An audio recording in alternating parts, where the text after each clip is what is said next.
या संविधानाचे शिल्पकार म्हणजे डॉक्टर बाबासाहेब आंबेडकर, एक असा महामानव ज्यांच्या विचारांची उंची हिमालया एवढी भव्य, ज्यांच्या संघर्षाची गाथा समुद्र एवढी अथांग आणि ज्यांच्या कार्याची किमया आकाशा एवढी व्यापक आहे.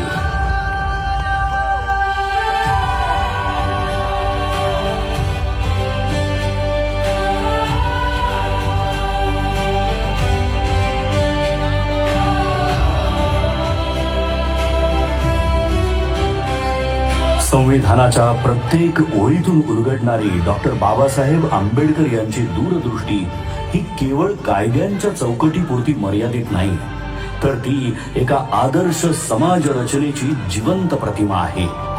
न्याय, स्वातंत्र्य, समता आणि बंधुत्व या मूल्यांच्या आधारावर त्यांनी असा भारत घडवण्याचा ध्यास घेतला जिथे प्रत्येक नागरिकाला आपलं अस्तित्व अभिमानाने जगता येईल.